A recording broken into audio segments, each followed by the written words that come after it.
নমস্কার বন্ধুরা, আজকে পূর্ণিমা মানে বৃহস্পতিবার লেগে গেছে। আমি এটা রাত্রেবেলায় করছি, বৃহস্পতিবার রাত্রেবেলায় লক্ষ্মী পুজো আছে, লক্ষ্মী দেবীকে দেবো আর কি। খুব ভালো ফাল্গুন মাসের পূর্ণিমা তিথিতে লক্ষ্মী দেবীকে মানে একটু পিঠে আর পায়েস করে দিলে খুব ভালো। জানি না লক্ষ্মী দেবী কী আশীর্বাদ দেবেন সেটা জানি না, তবে আমার মন থেকে চাই যেটা সেটাই করে দিই। কি জানি না আমাকে ভগবানই করতে বলে নাকি জানি না, কিন্তু আমার মনে হয় হঠাৎ করেই সব কাজগুলো হয়ে যায়। তো পায়েসটা বসিয়েছি একদিকে, আর একদিকে আমি বসিয়েছি পিঠেটা। এটা চালের গুঁড়ো দিয়ে করছি। চালের গুঁড়োটাকে একটুখানি মাখিয়ে তারপরে হাত দিয়ে এরকম লম্বা লম্বা করে করি। আমাদের বাঙাল ভাষায় এটাকে দলি পিঠে বলে। জানি না ইদয়সীরা জানেন কি না, তো আমি যেটা জানি সেটাই বললাম। তো বাঙাল যারা আছে তারা অবশ্যই জানবেন, বিশেষ করে আমাদের এখানকার বাপা বাড়ির ওখানটা যারা আছে তারাই অবশ্যই জানবেন। তো পায়েসটা অনেকটাই ঘন হয়ে এসছে আর আমার হয়ে গেছে। এটা আমি সব ঠাকুরকে, যতগুলো দেবতা সবাইকেই দিয়েছি নিবেদন করে। লক্ষ্মী পুজো উপলক্ষে করলে কী হবে, সব দেবতারাই পাচ্ছেন। আর এটা আমি আজকে দোলের দিন করছি, এটা আমি ঠাকুরের ভোগ দেব। আমার পায়েসটা করাই আছে, পিঠেটাও করা আছে। আজকে আমি ভিডিও স্পিচ দিচ্ছি, মানে কথা বলছি, কিন্তু আপনার তার সাথে গানের আওয়াজ পাবেন। কেননা বলুন তো, চারিদিকে গান চলছে, আমি কিভাবে বলবো? আমার সাথে সাথে আপনারা চারিদিকে গানের আওয়াজ নিশ্চয়ই পেয়ে যাবেন। আমার ভোগে কী রান্না করছি বলছি।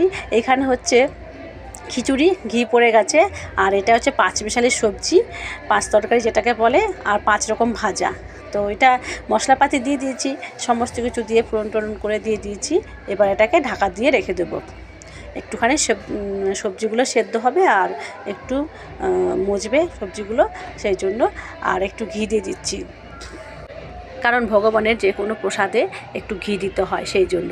আর আমার ঠাকুমা শাশুড়ি বলতেন, যখন তুমি ঠাকুরের কাজ করবে সেগুলো আলাদা ভাষা আছে। যেমন যখন সবজি কাটবে সেটাকে বলা হয় আমান্য করা, সেটাকে বলতে নেই কাটছি, এইসব আর কি। তো আমি কী করেছি ভোগের জন্য সেটা দেখাচ্ছি আপনাদেরকে। এখানে পায়েস, তারপরে আছে পিঠে, ওইদিকে আমের চাটনি আছে, কাঁচা আমের চাটনি, আর 5 রকম ভাজা আছে, আর এইখানে আছে সবজি, 5 মিশালি সবজি আর খিচুড়ি।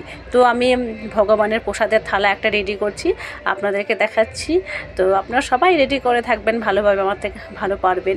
তো আমি যেটুকুনি করছি সেটাই আপনাদেরকে দেখানোর চেষ্টা করছি আর কি। আমার ভগবানের মানে ঈশ্বরের কাজগুলো করতে ভালো লাগে আর কি, দেবতাদের যে ভোগের রান্না বলুন আর ভোগের প্রসাদ বিতরণ বলুন বা যাই বলুন, সব কিছু করতে ভালো লাগে। আর পুজো করতে তো ভীষণই ভালো লাগে। তো আমি 5 রকম ভাজা, তারপরে সবজি আর সবই দিয়ে দিয়েছি। এবার আমার চাটনিটা দিয়ে দিলাম, আর দেবো পায়েস, আর পিঠেটা সাইডেই দিয়ে দিচ্ছি। ভগবানের নিবেদন করতে গেলে ছোট ছোট বাটি লাগে, যেমন চাটনি, পায়েস এসব দিতে। তো পায়েসটাও দিয়ে দিচ্ছি। পায়েসটা আমার কালকে রাত্রেই করা ছিল, তাতে সুবিধা হয়, একটা জিনিস করে থাকলে পরের দিনকে করতে তার দিতে সুবিধা হয়। যেহেতু পূর্ণিমাটা ছেড়ে যাচ্ছে, তো তাড়াতাড়ি করেই আমি এটা করে দিচ্ছি আজকে। তারপরে ফাঁকা হয়ে যাব, তখন একটুখানি বান্ধবীদের বাড়ি যেতে পারবো, একটুখানি সবার সাথে দেখা করতে পারবো, সবাইকে প্রসাদটা দিতে পারবো। তো আমি দিয়ে দিয়েছি 4 থালায় আরও, যেহেতু আমাদের দেবতাদের পরিবার বেশি, তো সেই জন্য সবাইকে দিয়েছি। 4টে পারস, যেটা নিবেদন করা হয় সেটাকে পারস বলে, সেটা দিয়ে দিয়েছি।